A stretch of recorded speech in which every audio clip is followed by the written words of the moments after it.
Olá, eu sou a professora Dani Lima.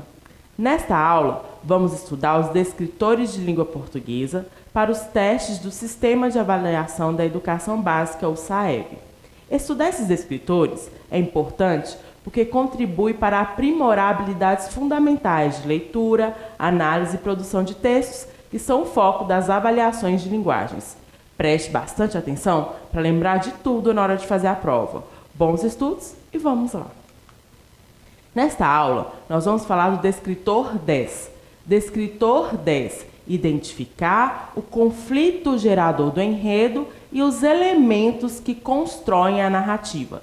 Descritor 10. Identificar o conflito gerador do enredo e os elementos que constroem a narrativa. O que é identificar? É distinguir, ter a capacidade de reconhecer. O que é o conflito? É o problema principal da história. O que significa gerador? Significa causador. E o que é enredo? É a sequência dos principais acontecimentos e ações de uma narrativa. Então, nós vamos identificar o conflito gerador do enredo e também os elementos, os componentes, as partes, os itens que constroem a narrativa. O que é narrativa? Quando falar narrativa, a primeira palavra que tem que vir na sua cabeça é história. Narrativa, história. Narrativa, história. Então, nós vamos falar nesse descritor das histórias, das narrativas. Nós vamos trabalhar aí, nós vamos tentar reconhecer o problema principal que causou a história. Porque a vida é assim, a gente está lá, normal, e de repente acontece um problema e aí tem uma história. Porque se não tivesse um conflito, não tinha história. Então, para ter a história, vai ter que ter um conflito. E além desse conflito, a gente vai ter os personagens, as pessoas que estão envolvidas, onde que aconteceu, como que aconteceu. Então, é sobre isso que trata esse descritor.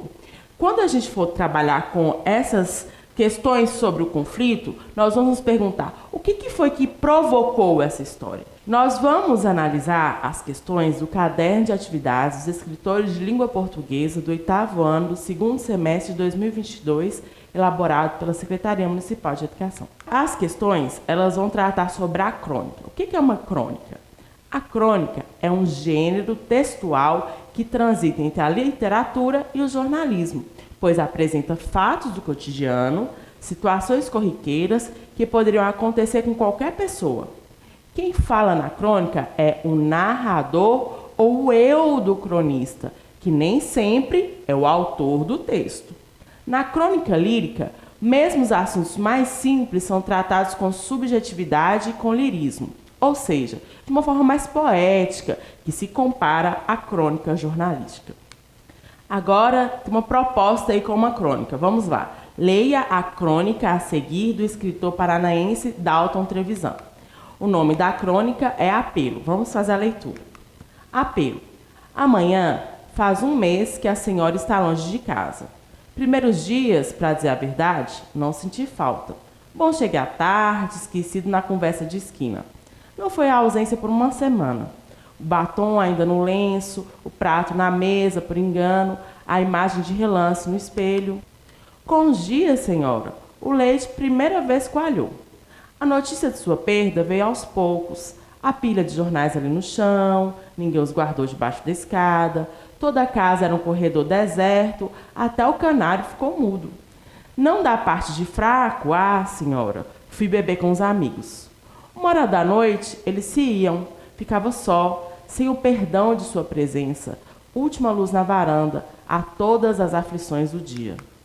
Sentia falta da pequena briga pelo sal no tomate, meu jeito de querer bem. Acaso é saudade, senhora? As suas violetas na janela não lhes poupei água, e elas murcham. Não tenho botão na camisa, calço a meia furada.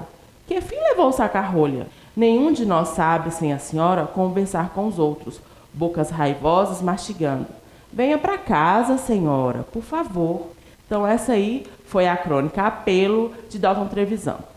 Questão 5. O conflito gerador do enredo, apresentado já na situação inicial da crônica Apelo, corresponde a: letra A, desorganização da casa; letra B, tristeza do canário; letra C, ausência da senhora; letra D, morte das violetas. Para a gente entender melhor, a gente conseguir responder, vamos relembrar alguns conceitos importantes sobre as narrativas. Nós vamos pensar agora na estrutura da narrativa, porque para a gente pensar no conflito, nós temos que pensar na estrutura. A gente sabe que a narrativa ela tem um início, desenvolvimento e o fechamento. O que é o início? É aquela situação inicial ou a exposição, a abertura, que vai apresentar as circunstâncias iniciais da história. Quando nessa história, por exemplo, começa contando que a senhora ela foi embora, fazia um mês.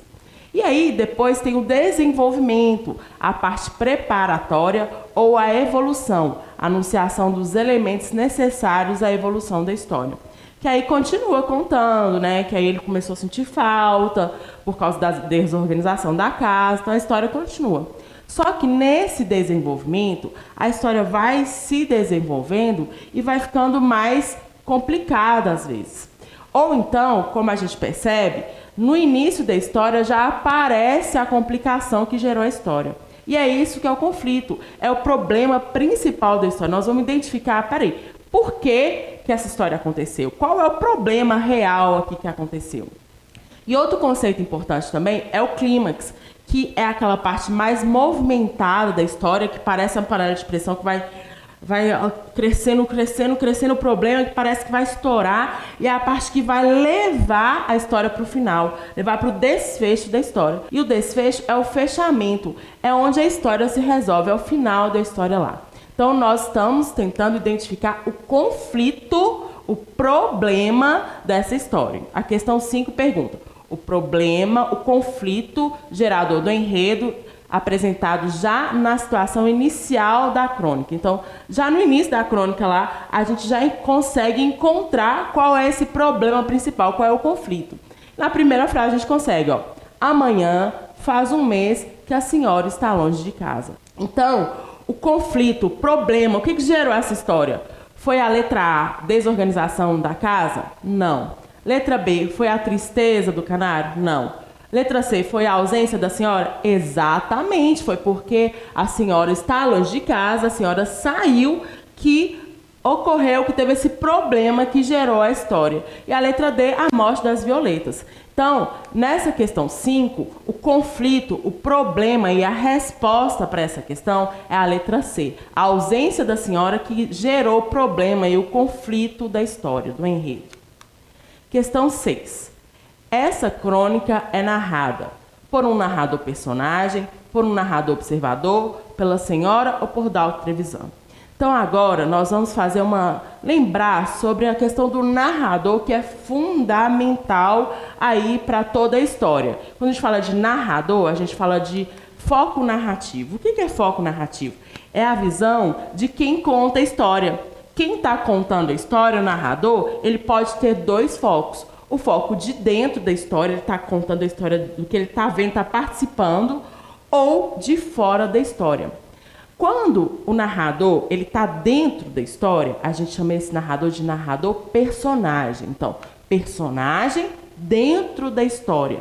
E aí a gente vai falar que é primeira pessoa. Quando a gente fala assim, primeira pessoa, o que significa? Significa que ele vai sempre falar assim: eu fiz isso, se for um narrador só. Agora, se for mais de uma pessoa como narrador, ele vai falar: nós fizemos isso. Entendeu? Então, a primeira pessoa a gente vai usar eu ou nós. A gente vai encontrar o narrador falando eu senti, eu vi, eu fui, nós fomos.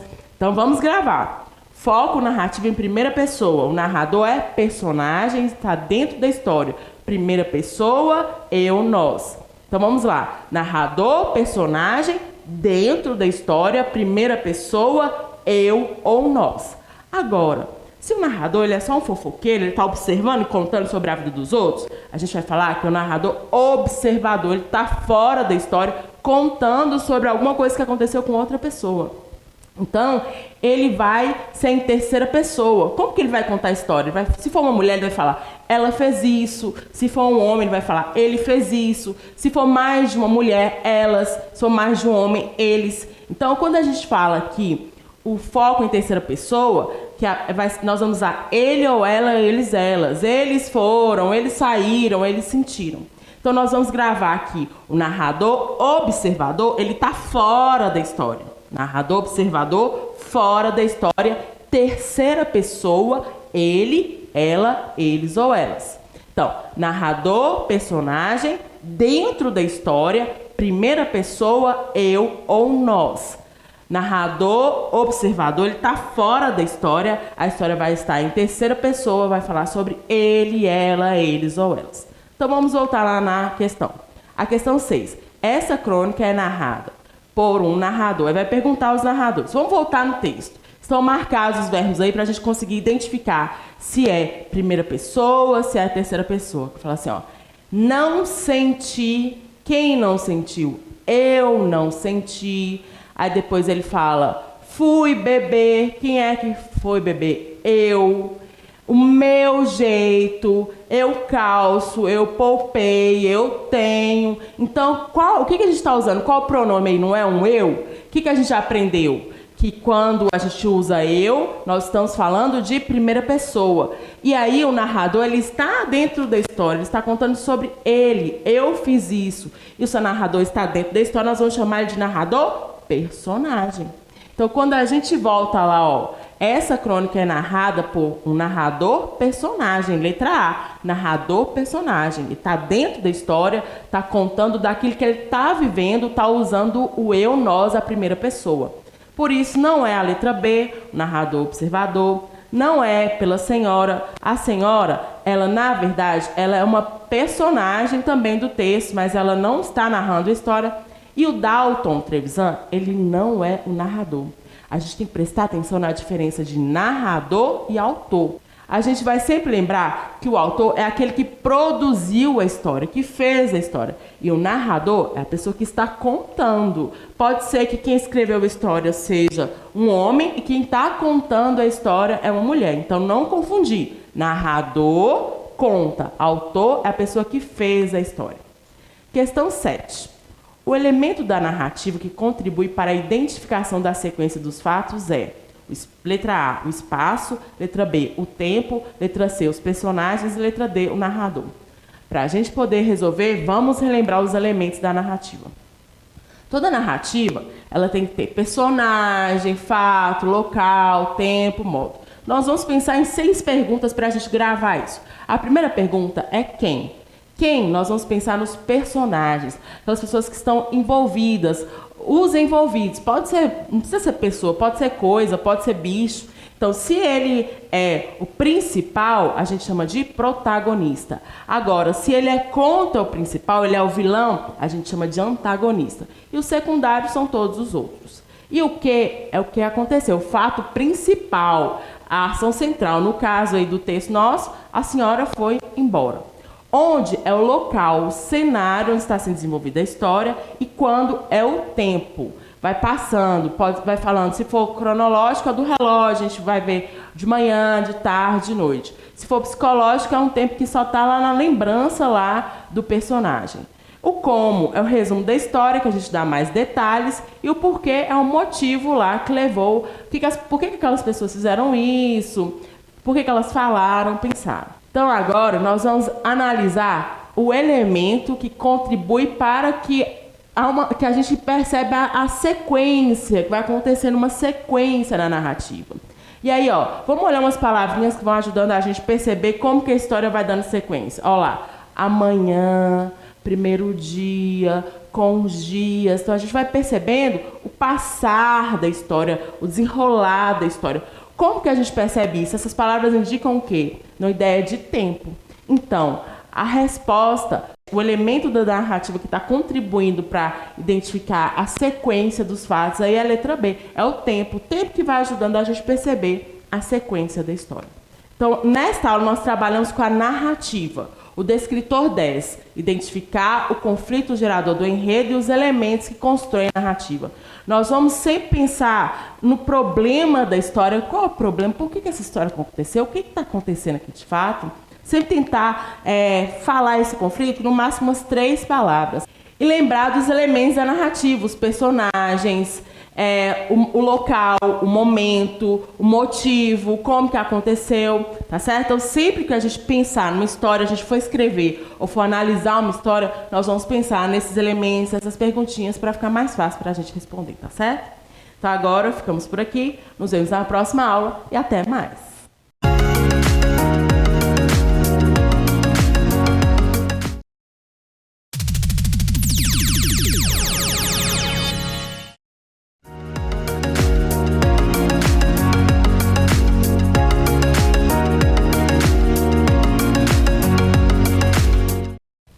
Olá, eu sou a professora Dani Lima. Nesta aula, vamos estudar os escritores de língua portuguesa para os testes do Sistema de Avaliação da Educação Básica, o SAEB. Estudar esses escritores é importante porque contribui para aprimorar habilidades fundamentais, leitura, análise e produção de texto, que são o foco das avaliações de linguagens. Preste bastante atenção para lembrar de tudo na hora de fazer a prova. Bons estudos e vamos lá! Nós vamos falar agora do descritor 13. Descritor 13. Identificar as marcas linguísticas que evidenciam o locutor e o interlocutor de um texto. Descritor 13. Identificar as marcas linguísticas que evidenciam o locutor e o interlocutor de um texto. O que é identificar? É distinguir, ter a capacidade de reconhecer. O que são marcas linguísticas? São sinais da língua, que evidenciam o quê? Que destacam o locutor e o interlocutor de um texto. O que é locutor e interlocutor? Locutor e interlocutor são as pessoas da comunicação. Locutor é a pessoa que está falando, não é? Locutor, gente, é o locutor de rádio. Sempre pode lembrar que o locutor de rádio é aquela pessoa que está falando. Então, locutor é aquele que fala. E o interlocutor é com quem ele está conversando, é a pessoa que está conversando com outra pessoa. Então, nesse descritor 13, nós vamos tentar identificar os interlocutores, as pessoas que estão conversando no texto. E como que nós vamos identificar isso? Através das marcas linguísticas, dos sinais que tem lá, que a língua marca, a gente consegue marcar no texto as pessoas que estão falando. Então, descritor 13, identificar as marcas linguísticas que evidenciam, que destacam o locutor e o interlocutor do texto, os participantes da conversa. Para a gente conseguir identificar melhor essas marcas linguísticas, nós vamos analisar algumas questões do caderno de atividades dos escritores de língua portuguesa do 8º ano do 2º semestre de 2022, elaborado pela Secretaria Municipal de Educação. Nós vamos trabalhar com os contos populares. Os contos populares, ou folclóricos, como também são conhecidos, são narrativas transmitidas oralmente de geração em geração. Mesmo sendo encontrado em livros, a autoria dessas histórias é atribuída ao povo e não a um autor específico. São contadas e recontadas pelo povo e com isso vão sofrendo alterações ao longo do tempo, justificando a expressão quem conta um conto, aumenta um ponto. Então, vamos lá sobre os contos populares. De que forma podemos demonstrar amor à natureza? O personagem principal do conto que você vai ler a seguir é conhecido por proteger as florestas e os animais. Você sabe que personagem é esse? Converse com seu professor e os colegas a respeito das características que você conhece sobre esse personagem. Nós estamos aqui nos preparando para a prova. Então, nós temos que desenvolver as habilidades que nós estamos trabalhando com os escritores e também a habilidade de leitura da prova em si. Nós temos que lembrar que o objetivo de ler esses textos é a resolução das questões. Então, por isso, é importante que a gente treine quantidade de questões que a gente puder, para a gente fixar os escritores e também para a gente aprender a encontrar as respostas corretas rapidamente, porque a prova ela tem um tempo. E para isso, nós vamos sempre estar com 3 dicas em mente. A primeira é dar uma olhadinha nas questões antes de ler o texto, porque ajuda a direcionar a leitura do texto com o objetivo de responder as questões. A segunda, passar o olho no texto. Ali a gente já viu que o texto é sobre um personagem conhecido, é um conto, tentar olhar a estrutura, a introdução, o final, quem escreveu, o assunto. E quando a gente estiver lá resolvendo as questões, sempre tentar procurar no texto as palavras que estão repetindo lá nas questões. Por quê? Porque isso vai me ajudar a encontrar a resposta no texto mais rapidamente e corretamente. Então vamos lá, questão 4. No conto, há falas que estão marcadas por travessão. Leia novamente o conto popular e circule essas falas, depois responda. Interessante esse descritor porque as marcas dos interlocutores é o que a gente aprende já na infância, né? A gente aprende que no texto existe diálogo, que tem que marcar o travessão, mas aí depois que a gente sai, vai lá para o sexto, sétimo, oitavo ano, a gente vai esquecendo disso, que a gente colocar a travessão para marcar as falas lá das pessoas que estão conversando no texto. E essa questão faz a gente demarcar essas falas, tentar procurar, tentar circular as falas para poder a gente ver quem está falando no texto. O título do texto é Curupira. Aí começa lá o primeiro parágrafo. Curupira estava andando distraidamente pela floresta quando ouviu um barulho parecido com um trovão que vinha do meio da clareira. Saiu correndo e começou a bater nas árvores para que elas acordassem. Afinal, o curupira sempre faz isso quando pressente chuva. E continua contando o texto, a história. E aí tem falas, ó. Puxa, veio aí um temporal daqueles. Aí tem outra resposta. Acorda, curupira. Hoje você está no mundo da lua. Então, o texto, ele tem essas marcas aí. E aí, quando a gente volta no texto, a gente consegue perceber, fazendo a leitura do texto, que hora quem vai falar é o curupira, tem hora que é as árvores. Então, as falas com travessão pertencem a quem? A resposta para essa questão é: as falas com travessão pertencem ao curupira, ao caçador e à árvore. A gente volta lá e consegue identificar quem está falando. Questão 10. Vamos ver a questão 10. A linguagem empregada pelo narrador é: letra A, informal, está de acordo com o público-alvo. Letra B, regional e não está de acordo com o público-alvo. Letra C, formal, está de acordo com o público-alvo. E letra D, figurada e não está de acordo com o público-alvo. Quando nós voltamos no texto, nós percebemos que a resposta para essa questão é a letra A. A linguagem do narrador, ela é mais informal, está de acordo com o público-alvo. É uma linguagem como se estivesse conversando. Um conto é uma linguagem que às vezes criança vai ouvir, então pessoa mais jovem. Então já é uma linguagem mais informal, como se fosse uma conversa, de contar a história.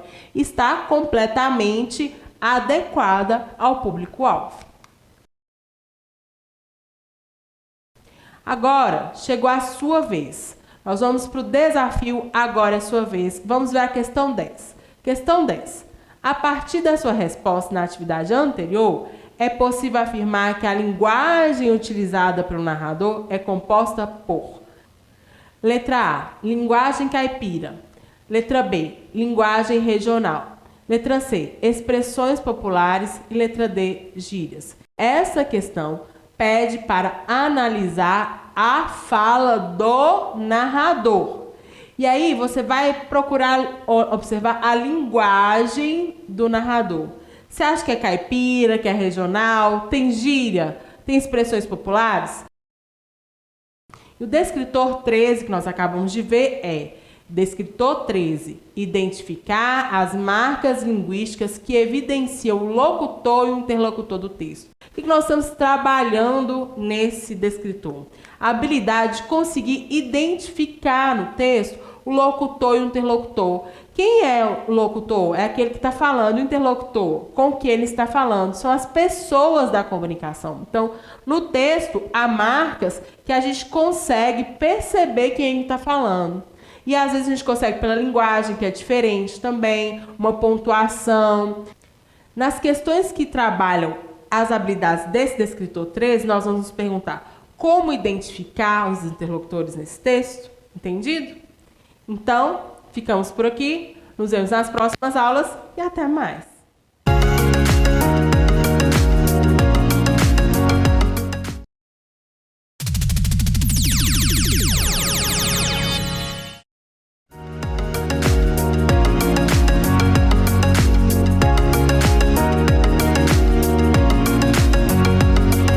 Olá! Eu sou a professora Dani Lima. Nessa aula, nós vamos estudar os descritores de língua portuguesa para os testes do Sistema de Avaliação da Educação Básica, o SAEB. Esse desses descritores é importante porque contribui para aprimorar habilidades fundamentais de leitura, análise e produção de textos, que são foco das avaliações de linguagens. Preste bastante atenção para lembrar de tudo na hora das provas. Bons estudos e vamos lá! Nós vamos falar agora do descritor 18. Descritor 18. Reconhecer o efeito de sentido decorrente da escolha de uma determinada palavra ou expressão. Descritor 18. Reconhecer o efeito de sentido decorrente da escolha de uma determinada palavra ou expressão. O que é reconhecer? É conseguir identificar, conseguir diferenciar lá o efeito. O que é efeito? É o resultado, a consequência. O que significa a palavra sentido? Sentido significa significado, definição. E decorrente, resultante. Então, eu vou tentar reconhecer lá, identificar o efeito, a consequência de ter no sentido decorrente, resultante da escolha de uma determinada palavra ou expressão. Esse escritor ele preocupa com o sentido do texto. E o sentido ele vai ser moldado de acordo com a palavra ou expressão que você vai usar. Então, nós vamos tentar reconhecer lá, identificar, se a gente usa uma palavra ou outra, qual é o efeito disso no sentido? Tá? Eu escolher uma determinada palavra ou expressão, o que isso vai provocar no texto? É isso que eu vou perguntar. O que essa palavra, o que essa expressão está provocando nesse texto? As questões vão vir para a gente trabalhar isso, de entender qual é o efeito de escolher uma palavra ou expressão no texto. Então, para a gente visualizar isso direito, nós vamos agora analisar algumas questões do caderno de atividades dos escritores de língua portuguesa do 8º ano, do primeiro semestre de 2022, elaborado pela Secretaria Municipal de Educação. Vamos falar sobre os relatórios. Os relatórios são registros de estudos e pesquisas que detalham e analisam as informações obtidas. Existem relatórios escolares, relatórios científicos, relatórios administrativos, entre outros. Um relatório apresenta título, introdução, desenvolvimento e conclusão. De modo geral, a linguagem empregada é formal. Então, vamos falar sobre o relatório. Você sabe qual é a importância da água para a vida terrestre? Por que é fundamental que a água seja preservada? Será que estamos tomando as medidas adequadas em relação a isso? Leia o texto e confira. Então, agora nós vamos trabalhar com um texto sobre a água. Então, a gente tem que ter em mente o seguinte, que nós estamos nos preparando para resolver questões de linguagem no SAEB. Então, para isso, nós temos que saber duas coisas. Nós temos que saber as habilidades que nós estamos aprendendo aqui com os escritores e temos que aprender como que a gente vai responder às questões corretamente e da forma mais rápida, porque nós temos um tempo.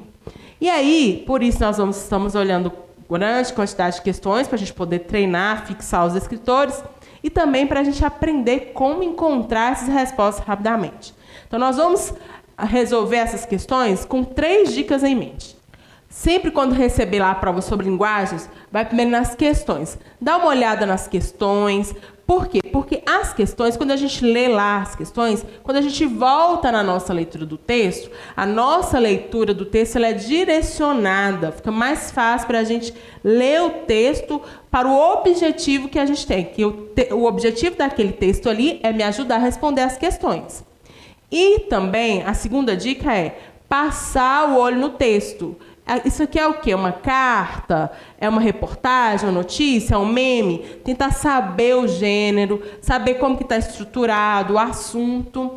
E a terceira dica é, sempre quando eu estiver lá nas questões respondendo, procurar nas questões e no texto as palavras que são repetidas, que são semelhantes, que vão me ajudar também a responder as questões mais rapidamente e mais corretamente.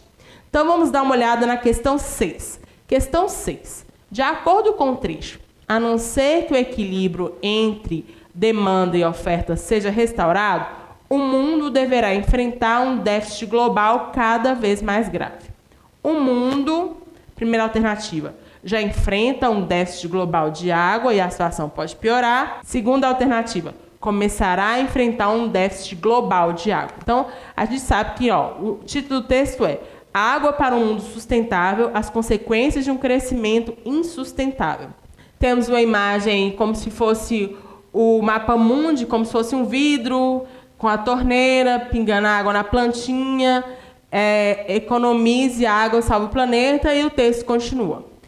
Mas essa questão 6, ela está analisando apenas um trecho, tá? Então, a gente já sabe que está falando sobre água. E aí, qual é o trecho? O trecho é o seguinte: a não ser que o equilíbrio entre demanda e oferta seja restaurado, o mundo deverá enfrentar um déficit global de água cada vez mais grave. Se o mundo vai enfrentar um déficit ainda mais grave, cada vez mais grave, essa expressão cada vez mais grave não significa que está aumentando. Para aumentar não tem que ser algo que existe. Então, qual é a resposta para essa questão? É a primeira alternativa. O mundo já enfrenta um déficit global de água e a situação pode piorar. Então, é essa a resposta para essa questão. Esse cada vez mais grave, ele quer dizer que vai piorar um déficit que existe já de água. Questão 7.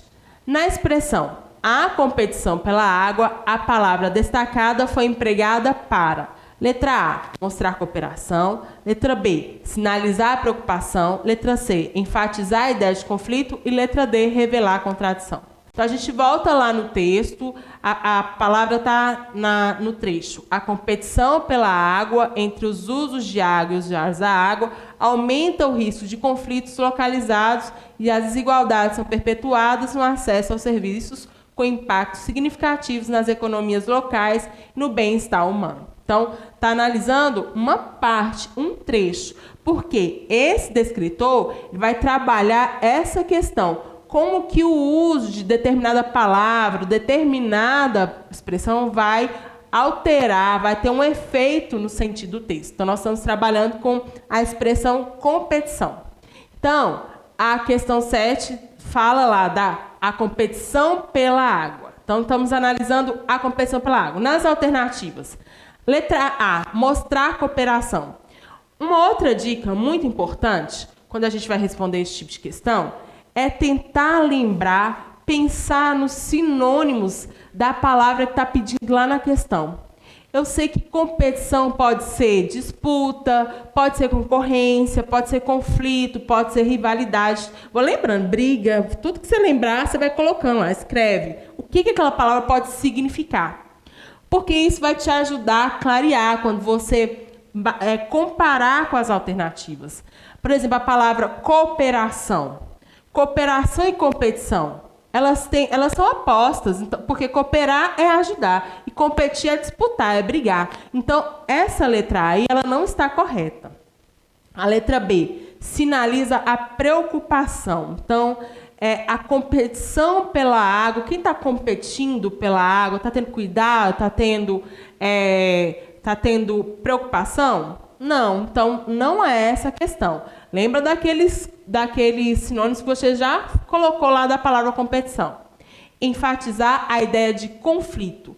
Conflito tem a ver com competição? Sim. A palavra competição quer dizer isso, conflito. Então, a resposta para a questão 7 é a letra C. E a letra D, revelar a contradição, revelar a oposição, não é essa a resposta. Por quê? A competição, apesar de parecer que é contradição, que pode haver uma contradição, mas a gente volta na letra C e vê que ela é perfeita para essa questão. Então, a resposta para a questão 7, sobre o uso da palavra competição, aí é a letra C, enfatizar a ideia de conflito. Questão 8. Na expressão a perturbação dos ecossistemas, a palavra foi empregada para, letra A, enfatizar o equilíbrio, letra B, revelar o desequilíbrio, letra C, mostrar o tumulto e letra D, sinalizar o caos. Então, a gente volta lá, lembra da quarta dica? Vamos lembrar alguns sinônimos de perturbação. Perturbação, confusão, bagunça, desordem. E a gente tem que prestar atenção no seguinte. os nossos significados, eles têm que estar de acordo com o que o texto quer dizer. E a pessoa que elabora a prova, ela quer saber se você consegue fazer essa relação do significado com o que o texto quer dizer. Então, muitas vezes, vai colocar alternativas que são parecidas entre si. Então, a gente tem que escolher a melhor alternativa, tá? Então, vamos lá. Ó. Quando a gente vê lá, letra A, enfatizar o equilíbrio. Equilíbrio e perturbação são contrários. Então, essa resposta aí não é a letra A. Nós temos que a letra B é revelar o desequilíbrio, a letra C mostrar o tumulto e letra D sinalizar o caos. Se a gente pensar só nessa questão dos sinônimos de perturbação, até que desequilíbrio, tumulto, caos, eles podem lembrar. Só que o que a gente tem que fazer? Sempre voltar no texto para a gente achar a resposta ideal, a resposta correta. Então, no trecho fala, a perturbação dos ecossistemas devido à intensa urbanização, práticas agrícolas inadequadas, desmatamento, poluição, está entre os fatores que ameaçam a capacidade do meio ambiente de fornecer serviços ecossistêmicos, incluindo o provisionamento de água limpa. Então, não está tratando de tumulto, não está tratando de caos, está tratando da questão do desequilíbrio que vai ser causado aí no ecossistema. Então, a resposta para a questão 8 é a letra B. Então, vamos a um desafio, agora é a sua vez. Vamos ver a questão 9. Questão 9. No trecho, os lençóis freáticos estão baixando. A palavra destacada foi empregada para, letra A, expressar a gravidade da situação, letra B, mostrar que a situação está sob controle, letra C, enfatizar uma situação passageira e letra D, destacar uma situação fácil de ser resolvida. Então, a gente volta lá, pensa nessa dica, o que será os lençóis freáticos estão baixando? A palavra que está procurando aqui é baixando. O que eu sei que é baixando mesmo? Anota lá, baixando pode ser isso. E volta lá no texto e procura. Lembrando que, às vezes, as questões podem procurar também o antônimo, não só sinônimos, tá? Então, nós temos que ficar espertos com isso. Entender se a questão está procurando sinônimos ou antônimos e comparar aquilo que eu coloquei lá, que eu pensei sobre os sinônimos ou os antônimos, com o que o texto está dizendo de verdade e voltar na questão e escolher a melhor questão. Tá certo? Então, deixe suas respostas nos comentários para a gente ver se você entendeu ou se você ficou com dúvida aí nesse descritor. O descritor que nós acabamos de ver é o descritor 18. Reconhecer o efeito de sentido decorrente da escolha de uma determinada palavra ou expressão. Nós acabamos de ver que a gente sempre tem que se perguntar o que essa palavrinha aqui ou essa expressão provoca no texto. Sempre pensar na relação de sinônimo, de antônimo. É muito importante, por isso a gente lê, a gente voltar sempre quando a gente não entender uma palavra, voltar nas suas leituras, ou você está pesquisando lá no Google e foi uma palavra que você não conhece, digita, sempre procurar os significados das palavras. Por quê? Porque aí você vai aumentar o número de significados que você sabe, você vai saber mais, vai ter mais facilidade de compreender os textos e também de acertar as questões, tá certo? Então, agora, ficamos por aqui. Nos vemos na próxima aula e até mais.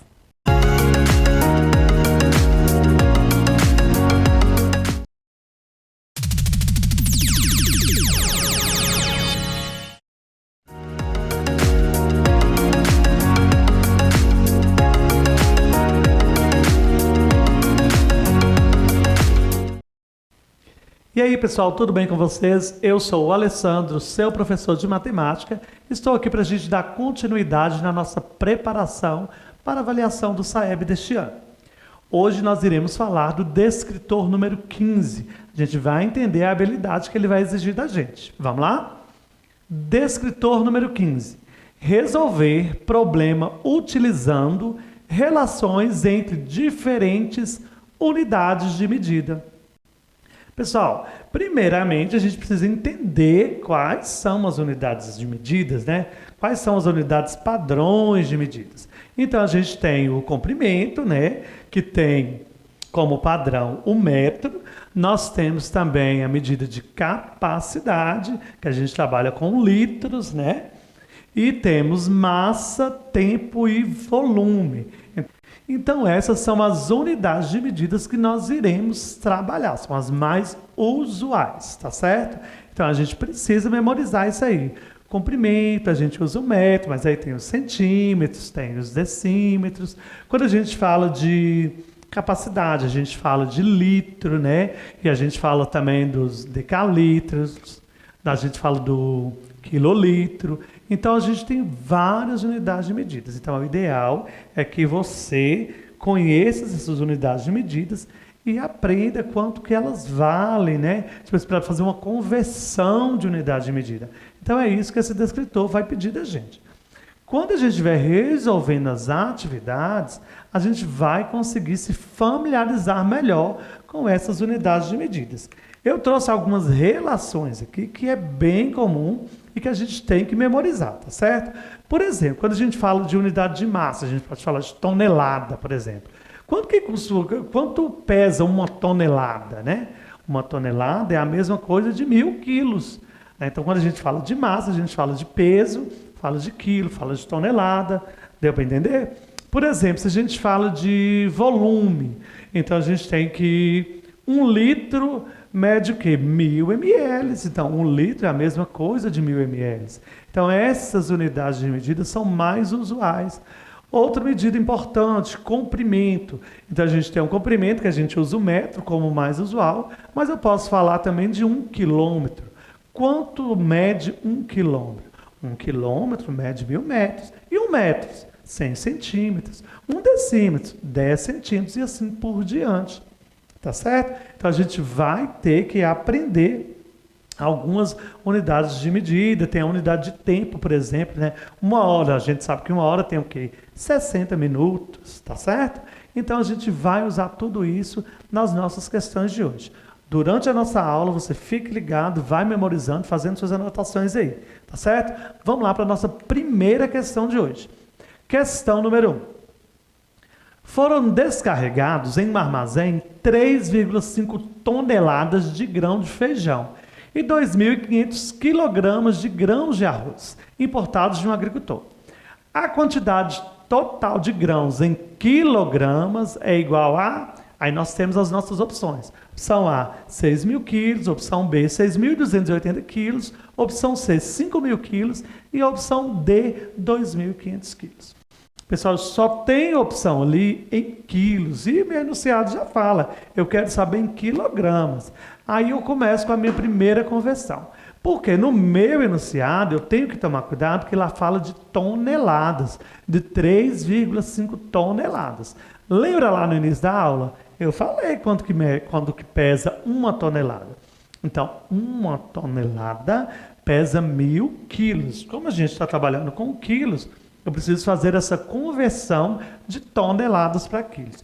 Então, se 1 tonelada é 1.000 quilos, 3,5 toneladas vezes 1.000 vai ser igual a quanto, pessoal? 3.500 quilos. Professor, mas não tem essa opção aí? Claro que não. Porque no meu enunciado me falou que eu tinha 3,5 toneladas de feijão, de grãos de feijão, e 2.500 quilos de grãos de arroz. Então, se o grão de arroz foi dado em quilo, eu vou somar com esses 3.500 quilos de grãos de feijão, que vai dar o total de 6.000 quilogramas. Ou seja, a resposta correta dessa questão é a alternativa A. Então, se você conseguiu fazer os cálculos aí, conseguiu fazer as transformações, chegou na alternativa A, você fez corretamente, tá bom? Vamos lá para a nossa segunda questão de hoje.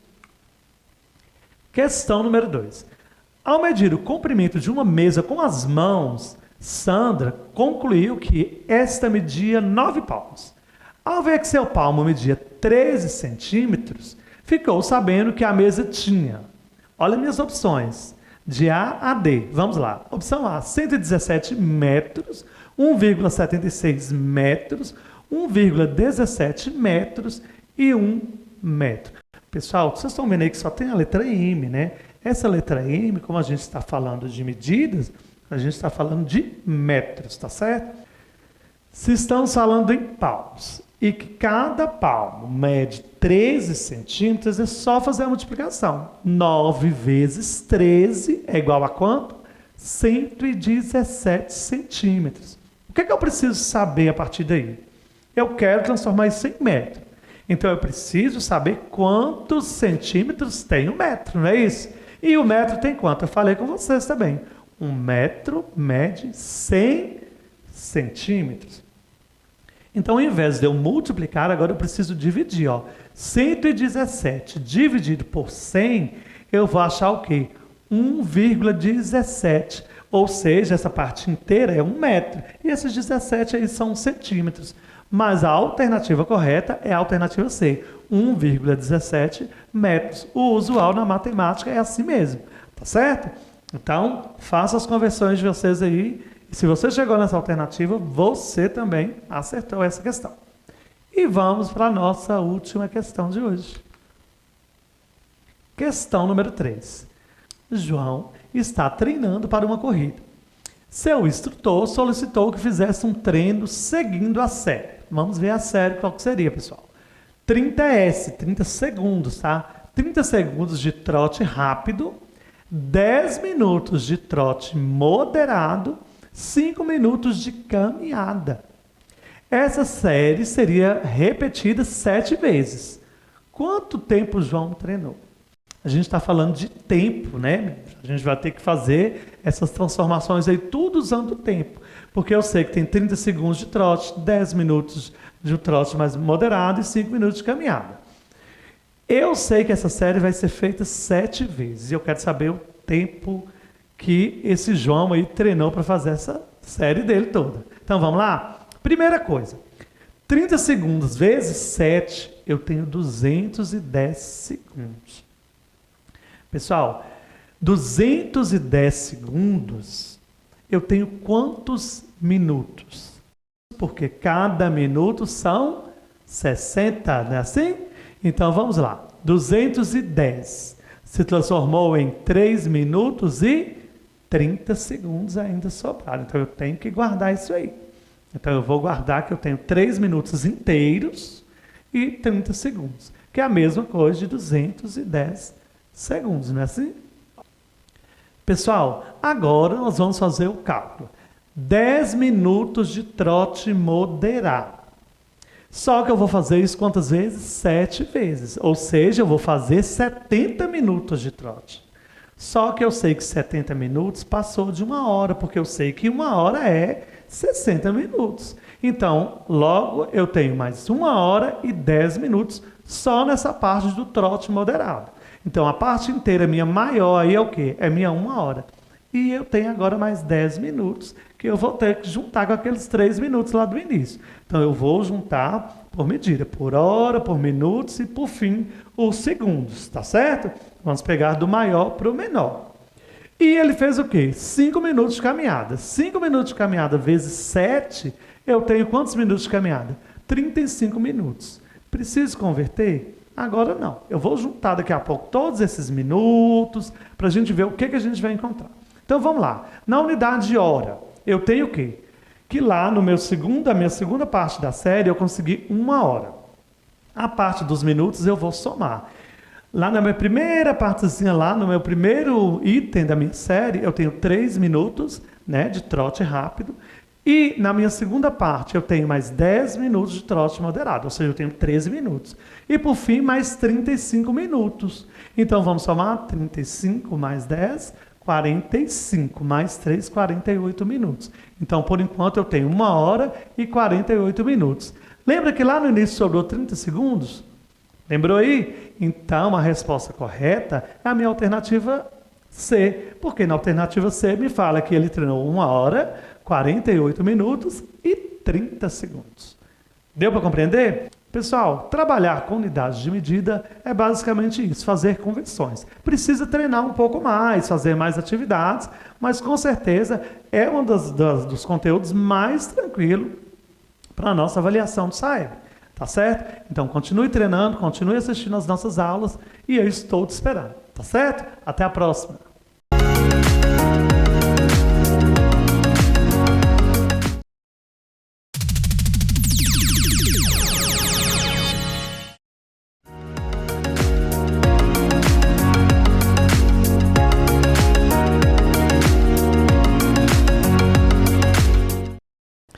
E aí, pessoal, tudo bem com vocês? Eu sou Alessandro, sou seu professor de matemática e irei te ajudar a se preparar para a nossa avaliação do SAEB. Você, estudante do 9º ano, não perca as nossas aulas. Hoje nós vamos falar sobre o descritor 17. A gente vai descobrir qual a habilidade que esse escritor vai exigir de você. Tudo bem? Descritor 17. Identificar a localização de números racionais na reta numérica. Pessoal, na minha aula anterior a gente falou sobre reta numérica, né? Só que a gente falou só dos números inteiros. Agora a gente vai falar dos números racionais, né? Qual que é o conjunto dos números racionais? Eu preciso identificar. Então agora, como a gente já falou dos inteiros, são aqueles números que não têm vírgula, o conjunto dos racionais é um conjunto maior, né? Ele é representado pela letra Q.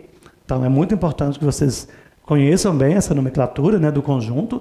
E além disso, vocês precisam entender quais são os números racionais. Ou seja, todo número, uma definição que é bem tranquila, a gente coloca assim: todo número que pode ser escrito na forma de fração é um número racional. Como assim, professor? Qualquer número, inclusive os inteiros, os naturais, todos eles são racionais. E qual mais, professor? Por exemplo, se eu faço uma fração ali, 3/2. Quando eu faço essa divisão, eu tenho o quê? 3 dividido por 2, eu tenho um número 1,5. Eu tenho um número com vírgula, com casas decimais. Então, eu estou falando de um número racionais. Pessoal, durante a aula, durante as atividades, a gente vai fazer questões que vocês vão conseguir identificar melhor esses números. Só que esse descritor quer saber como localizá-los na nossa reta numérica. Tudo bem? Vamos lá para a nossa primeira questão de hoje, para que a gente se interaja melhor sobre este assunto. Pessoal, a questão número 1. Observe a reta numerada.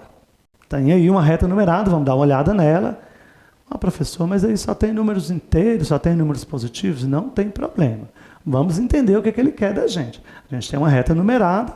E o que mais? O que mais que a gente pode identificar? Eu estou vendo ali, tem 2 pontos, ponto P e ponto Q. Vamos ver o enunciado da questão. Nessa reta numerada, os números representados pelos pontos P e Q são. Está vendo aí? Então, ele quer saber qual número vai representar o ponto P e o ponto Q. Pessoal, os inteiros eu já tenho. Então, entre o número 7 e o número 8, eu vou ter o quê? Eu vou ter números decimais. E ali eu estou vendo que são 10 décimos, né? Então eu tenho 7,1, 7,2, 7,3, 7,4 e assim por diante. Até a gente chegar no 10, que vai ser o número 8 nosso, tá bom? Então nós vamos analisar o quê? Em qual tracinho, em qual divisão aí da nossa reta que o ponto P foi parar. Então eu tenho que contar mesmo, né, pessoal? Então eu contei 1, 2, 3, 4, 5, e eu descobri que ele está na metade desse intervalo do 7 para o 8. Então, eu descobri que ele é o número 7,5. Então, eu já identifiquei o primeiro número. Ali, ó, eu já descarto 2 opções, porque a opção B e C está falando de número 7,6. Então, ou vai ser a letra A, 7,5 e 9,1, ou a letra D, 7,5 e 9,2. Né? Então, vamos analisar agora o ponto Q. Então, eu estou vendo ali do 9, eu vou seguir a mesma linha de raciocínio, vou contar um por um, né? Porque eu já descobri que tem 10 divisões ali, então vamos embora lá para a gente descobrir. Então, quando começa a contar, ó, 1, 2, ele parou no segundo, no meu segundo décimo ali, no meu segundo tracinho. Então, eu descobri o quê? Que ele representa o número 9,2. Entenderam? Então, nós descobrimos que a alternativa correta é a alternativa D, 7,5 e 9,2. Tranquilo? Bora para mais uma. Questão número 2. Na reta numérica, a seguir, um dos números localizado entre os pontos -2 e -1 pode ser. Olha que legal, pessoal. Agora as alternativas vieram em forma de fração. Então, eu preciso ter alguns entendimentos sobre o que é uma fração, né? Nós temos numerador, denominador, e o numerador tem que ser dividido pelo denominador. E aí, assim, eu sei quantos décimos ou qual número racional ele vai representar. Tudo bem? Então, eu tenho aqui. Eu tenho a letra A com a alternativa -1/5. Eu tenho a alternativa B 5 sobre 4. Eu tenho a alternativa C, 9 sobre 5, ou 9 quintos, né, pessoal? E a alternativa D, menos 5 sobre 4, ou menos 5 quartos, né? A forma de leitura é um detalhe aí. O que a gente precisa saber? A gente quer saber qual dos números pode estar localizado entre menos 2 e menos 1. Pessoal, eu sei o quê? Se ele está ali, no menos 1 até no menos 2, ele não chegou no 2. Então tem que ser 1, qualquer coisa. Ah, então eu tenho que fazer a divisão para saber? Exatamente, eu vou ter que dividir todos esses números para saber a qual número racional ele representa. Por exemplo, menos 1 dividido por 5, quando a gente faz essa divisão, a gente acha o quê? 0,2 décimos, né? Menos 0,2. Pessoal, 0,2 não serve. Eu preciso 1 e alguma coisa, porque está entre 1 e o 2. Tá? Então, o 0 está antes do menos 1. Então, não é o caso. Então, vamos lá. Na alternativa B, 5 quartos. 5 dividido por 4 dá quanto, pessoal? 1,25. Só que é positivo. Eu estou trabalhando com os números negativos. Números à esquerda do zero. Então, também já descartei. 9 sobre 5, 9 quintos. Quer dizer, qual número dividindo isso aí vai dar quanto? 1,8. Também não serve. Positiva, eu já poderia até descartar, né, pessoal, essas duas. Só fiz mesmo para que vocês possam entender melhor. E por fim, nós temos o quê? Menos 5 sobre 4. Quando eu divido menos 5 sobre 4, eu tenho o quê? Menos 1,25. Esse número poderia estar localizado entre o menos 1 e o menos 2? Claro que sim, porque ele não chegou no menos 2 e ele passou do menos 1. Então, ele está localizado entre ali. Não está pedindo a localização exata, então eu acabo de descobrir que a minha alternativa é a alternativa D. Não é fácil? Tem mais uma aqui para a gente. Questão número 3. Observe o ponto M localizado na reta numerada a seguir. Então, eu tenho uma reta ali, né, pessoal? Tem, começando do 0, vai indo até o número 1 apenas. Vocês estão vendo que do 0 até 1 tem vários intervalos? A gente sabe que, na verdade, pessoal, ali tem infinitos números, poderia ter infinitos pontos. Mas vamos focar no que a questão pede da gente. Então, o que está falando? O número decimal correspondente ao ponto M é quanto? E agora? 0,2, 0,4, 0,6, 0,8. Pessoal, é muito simples.